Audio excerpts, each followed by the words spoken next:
नमस्कार, जय श्री राम। पितृपक्ष के आखिरी दिन यह चीज़ दान कर देना, पितृ होंगे खुश और आपको कर देंगे माला माल। आज हम बात करेंगे पितृपक्ष के आखिरी दिन पर, जो कि बेहद महत्वपूर्ण माना जाता है। अगर आपके जीवन में कोई रुकावट आ रही है, व्यापार में सफलता नहीं मिल रही है, आपके परिवार में शांति और सुख समृद्धि नहीं है, तो एक कारण यह हो सकता है कि आपके पितृ आपसे प्रसन्न नहीं हैं। इसके कारण आपको पितृदोष का भी सामना करना पड़ता है। पितृदोष को सबसे बड़ा दोष माना जाता है। पितृदोष से पीड़ित व्यक्ति के जीवन में समस्याएं लगी रहती हैं। पितृदोष और पितरों की नाराजगी का प्रभाव न सिर्फ व्यक्ति के उसके पूरे परिवार पर पड़ता है। दोष के कई कारण हो सकते हैं, जिससे पूर्वजों के प्रति अपने कर्तव्य में कमी रह जाना, परिवार में कोई बड़ा पाप या अपराध हुआ हो, घर के बुजुर्ग या माता पिता के साथ अपमानजनक व्यवहार करना, पितरों का विधिवत अंतिम संस्कार और श्राद्ध न होना, परिवार में आकस्मिक निधन, दुर्घटना होना, बीमारी होना, लंबे समय तक चलना, परिवार में विकलांग या अनचाहे बच्चों का जन्म होना, बच्चों द्वारा असमय मान प्रताड़ना व्यवहार करना, गर्भधारण न होना, परिवार में किसी सदस्य का विवाह न होना, बुरी आदतों की लत जग जाना, किसी बात को लेकर झगड़ा होना, हमेशा पति पत्नी में अनबन न रहती हो, खासकर सोमवार या शनिवार के दिन खाने की थाली में बार बार बाल निकलना, पीपल, नीम या बरगद के पेड़ को कटवाना। जब किसी व्यक्ति की कुंडली में पितृदोष का निर्माण होता है, तो ऐसे व्यक्ति को अपने जीवन में कई तरह की बाधाओं का सामना करना पड़ सकता है, जैसे कि संतान प्राप्ति में बाधा, विवाह टूट सकता है, तलाक की स्थिति पैदा हो सकती है, वैवाहिक जीवन में हमेशा तनाव रहता है, सपनों में पितरों का में या भूखे नजर आना, महिलाओं को गर्भधारण में समस्या आना, बच्चे की अकाल मृत्यु होना, जीवन में कर्ज और नौकरी में परेशानी आना, घर में या परिवार में आकस्मिक निधन या दुर्घटना होना, लंबे से समय से किसी की बीमारी चलते परेशान रहना, परिवार में विकलांग या अनचाहे बच्चे का जन्म होना, व्यक्ति को बुरी आदतों की लत लगना, शिक्षा में बाधा। पितृपक्ष के अंतिम दिन कुछ खास चीज़ों का दान करना बेहद शुभ और लाभकारी माना गया है। इससे न केवल आपके पितरों को शांति मिलती है, बल्कि उनके आशीर्वाद से आपके जीवन में सुख समृद्धि आती है, आपको पितृदोष से मुक्ति मिलती है। सर्वपितृ अमावस्या यानी कि 2 अक्टूबर कल पितृपक्ष का समापन हो रहा है। आप सभी को बता दें कि पितृपक्ष में श्राद्ध कर्म करने के साथ साथ दान का भी विशेष महत्व होता है। पितृपक्ष में दान और श्राद्ध कर्म के कार्यों से पितरों को मुक्ति मिलती है। ऐसा कहा जाता है कि पितरों के नाम से किए गए दान से व्यक्ति को 100 गुना अधिक फल मिलता है। वहीं शास्त्रों में कुछ ऐसी वस्तुओं का वर्णन किया गया है जिसका दान पितृपक्ष यानी कि श्राद्ध में आखिरी दिन में किया जाए तो पितृपक्ष के दौरान पूर्वजों की आत्मा को शांति के लिए दान करना बेहद शुभ माना जाता है। कहा जाता है कि इस शुभ अवधि पर दान करने से पूर्वज प्रसन्न होते और साधक तथा उनके परिवार सदस्यों को पितरों का आशीर्वाद प्राप्त होता है। कहा जाता है कि पितृपक्ष के दौरान दान पुण्य करने से 2 गुना पुण्य फल की प्राप्ति होती। पितृपक्ष में दान की एक अपनी अलग अलग मान्यता है। वैसे तो हिंदू धर्म में शास्त्रों में दान करने से लेकर कई महत्वपूर्ण बातें कही गई हैं। दान को सबसे शुद्ध एवं सबसे पुण्य काम माना जाता है। अगर पितृपक्ष में कुछ खास चीज़ों का दान करते हैं तो आपके पूर्वज काफ़ी प्रसन्न होते हैं। इसके साथ ही घर में पारिवारिक कलह दूर होता है और परिवार में खुशी आती है। तो आइए जानते हैं कि पितृपक्ष के आखिरी दिन कौन सी चीज़ का दान करना चाहिए ताकि पितृ खुश होकर उनका आशीर्वाद दें। लेकिन उससे पहले अगर आप चाहते हैं कि माता रानी का आशीर्वाद मिले तो वीडियो को लाइक कीजिए, चैनल को सब्सक्राइब कीजिए, कमेंट बॉक्स में जय माता लक्ष्मी लिखना बिल्कुल न भूलें। चलिए जानते हैं। नंबर 1, लगा हुआ पान। पान पितरों की कृपा प्राप्ति के लिए पितृपक्ष में उनको लगा हुआ पान दान करना चाहिए। लगा हुआ पान का मतलब पान के वीड़े से है। जो भी महिलाएं या पुरुष लगा हुआ पान दान करते हैं तो आपका घर धन धान्य से परिपूर्ण हो जाता है। नंबर 2, सफ़ेद मिठाई। पितृपक्ष में सफ़ेद मिठाई का दान पाकर पितर खुश हो जाते हैं। प्रेत मंजरी में भी लिखा है कि मृत्यु के बाद व्यक्ति प्रेत भाव से होता है और वह अंधकार में रहता है। इस भाव में वे अपने वंश को प्रताड़ित या परेशान न करें, इसके लिए सफ़ेद मिठाई का दान करते हैं। पितरों को सफ़ेद वस्तु दान करते हैं। श्वेत रंग सकारात्मकता का प्रतीक है, जिससे पाकर वह प्रसन्न होते हैं। 3 है दही। पितरों को प्राप्ति के लिए आप दही का दान जरूर करें। पितृपक्ष में दूध से ज़्यादा दही का महत्व होता है। कच्चा दूध होता है जबकि दही पके दूध से बनता है और वह जमा हुआ होता है। पितरों को दही प्रिय है।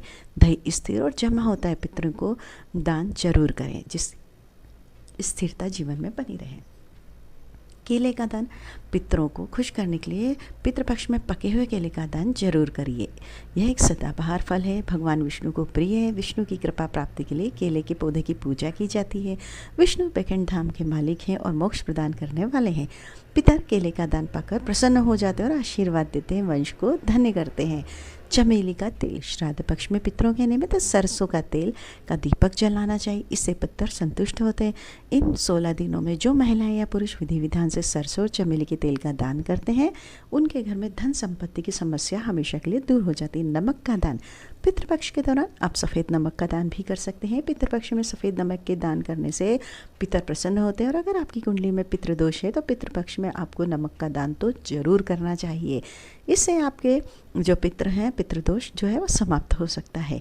वस्त्र का दान, आप पितृपक्ष के दौरान किसी गरीब असहाय व्यक्ति को वस्त्र का दान कर सकते हैं। वस्त्र दान करते समय आप इस बात का विशेष ध्यान रखें कि वस्त्र नया हो। पुराना वस्त्र दान करने से पितर नाराज हो जाते हैं एवं जातक को दान का कोई फल भी नहीं मिलता। नंबर 8, स्वर्ण का दान। सोने का दान कलह का नाश करता है, किंतु अगर सोने का दान संभव न हो तो सोने के दान के निमित्त यथाशक्ति धन दान भी कर सकते हैं। स्वर्ण दान करने से कुंडली में चल रहे जो भी पितृदोष है उससे मुक्ति मिलती है। गेहूं का दान, अन्नदान में गेहूं का दान करना चाहिए। इसके अभाव में कोई दूसरा अनाज भी आप दान कर सकते हैं, लेकिन अगर विशेष रूप से गेहूं का दान करते हैं तो आपके जो मृत पितर हैं वो जल्दी प्रसन्न हो जाते हैं और मनोवांछित फल देते हैं। चावल का दान, पितृपक्ष में सफ़ेद चावल को चांदी के समान माना जाता है। पितरों को ध्यान करके कच्चे चावल का दान करना चाहिए, इससे आपकी आर्थिक तंगी दूर होती है और कारोबार में तेजी वृद्धि होनी शुरू हो जाती है। काले तिल का दान, कोई भी श्राद्ध काले तिल के बिना अधूरा माना जाता है। तर्पण के समय हाथ में जल और काला तिल लेकर पूर्वजों को जल अर्पित किया जाता है। पितृपक्ष में काला तिल घर लाने और दान करने से वंश का विस्तार होता है, इसके साथ ही संतान को सुख की प्राप्ति होती है। दक्षिणा के बिना कोई भी दान फलित नहीं होता, वह व्यर्थ समझा जाता है। यहाँ पर दक्षिणा का अर्थ धन या पैसे से नहीं। दक्षिणा में आप अपने पितरों के लिए पात्र यानी कि बर्तन, कटोरा, लोटा, थाली जो भी है दान कर सकते हैं। कुश का दान, कुश की उत्पत्ति श्री हरिविष्णु के बाल से हुई है। श्रद्धा के महत्वपूर्ण जो भी सामग्री उसकी अंगूठी पहनकर पूर्वज जी को तर्पण किया जाता है। आपके माता पितर वह जल स्वीकार करते हैं और नाराज हो जाते हैं। ऐसे में पितृपक्ष में कुछ घर लाने से परिवार में खुशहाली आती है, इसके साथ ही जो है सकारात्मकता का माहौल बना रहता है। कुश का दान, गौ का दान, धार्मिक दृष्टिकोण से पक्ष में गौ का दान श्रेष्ठ दान माना जाता है। गाय का दान हर और जो घर में सुख संपत्ति उसको बढ़ाने वाला माना जाता है, तो गौ का दान कीजिए। ब्राह्मण या पेशेगर व्यक्ति को आप ये कर सकते हैं, उससे कई गुना फल प्राप्त होता है। जौ का दान, पितरपक्ष में जौ की खरीदारी करने से अंधन में भंडार में कमी नहीं होती, खाली नहीं होता। धरती पर पहला अनाज माना जाता है, सोने के समान माना जाता है। पितृपक्ष में स्वर्ण दान के समान ही इसका फल प्राप्त होता है, तो आप जरूर कीजिए और आशीर्वाद प्राप्त कीजिए। घी का दान, पितृपक्ष के दौरान घी का दान बेहद शुभ माना जाता है। धार्मिक मान्यता है कि पितृपक्ष में गाय का घी दान करने से पूर्वजों का आशीर्वाद मिलता है, धन संपत्ति बढ़ती है। गुड़ का दान, श्राद्ध पक्ष में गुड़ का दान कर सकते हैं, ऐसा करने से पितरों की आत्मा को शांति मिलती है और ग्रह कलेश से आपको छुटकारा मिलता है। जूते चप्पल का दान, पितृपक्ष के दौरान पीड़ित व्यक्ति को पितृपक्ष के दौरान जूते चप्पल का आप दान कर सकते हैं। ऐसा करने से कुंडली के जितने भी दोष हैं दूर होते हैं और खुशहाली मिलती है। चांदी का दान, पितृपक्ष की अवधि में आप पितरों के आशीर्वाद और संतुष्टि के लिए चांदी का दान भी कर सकते हैं। चांदी का दान करना बेहद लाभकारी माना जाता है। आपको बता दें कि चांदी का दान करना आपके जन्म कुंडली में चंद्रमा की को बलि बनाता है। पितृपक्ष में भूल कर भी कोई ऐसी चीज़ ना करें। झाड़ू का दान मान्यताओं के अनुसार व्यक्ति को पितृपक्ष में झाड़ू का दान करने से, दरअसल पितृपक्ष में झाड़ू दान करने से आपकी आर्थिक समस्याओं का आपको सामना करना पड़ सकता है, इसलिए पितृपक्ष के घर में आपको नई झाड़ू नहीं खरीदना चाहिए। इस समय खरीदने से बचें। चमड़े की चीज़ें, पितृपक्ष में चमड़े से बनी चीज़ें वस्तुओं का इस्तेमाल निषेध माना गया है। पितृपक्ष में चमड़े का प्रयोग बिल्कुल ना करें, अशुभ माना जाता है। काले कपड़े, हिंदू पूजा और सभी अनुष्ठानों में काले कपड़े इस्तेमाल न करें। ये उन चीज़ों की बात हो रही है जिनसे आपको बचना है, तो काले रंग के वस्त्र, कंबल दान करने से बचें। लोहे की चीज़ें, ज्योतिष में लोहे का धातु से संबंध होता है, लोहे का संबंध शनि ग्रह से होता है, ऐसा माना जाता है। यदि आप पितृपक्ष के दौरान लोहे से बनी चीज़ों का, वस्तु का दान करते हैं तो नकारात्मक परिणाम आपको देखने को मिल सकते हैं, इसलिए इन चीज़ों से बचें, नहीं तो घर में बीमारियां, लड़ाई झगड़े हो सकते हैं। 5वां है तामसिक भोजन। पितृपक्ष के दौरान तामसिक या मासिक भोजन जो उससे आप दूरी बनाए रखें, बिल्कुल ऐसा भोजन न करें। हिंदू धर्म में यह समय पवित्रता और सादगी का माना जाता है। तामसिक भोजन का दान पितरों को अप्रसार करने से परिवार में बीमारियां और अन्य कष्ट बढ़ने की संभावना होती है। तो कुछ चीज़ें ऐसी हैं जिनसे आपको बचना भी चाहिए और आप वीडियो में अंत तक बने रहे उसके लिए बहुत बहुत धन्यवाद। वीडियो को इसी तरह देखते रहिए, हमको ढेर सारा प्यार दीजिए और हम चाहते हैं आपके जीवन में जो भी हम चीज़ें बताते हैं उससे आपको फ़ायदा हो। जय श्री राम, जय माता लक्ष्मी, जय माता रानी।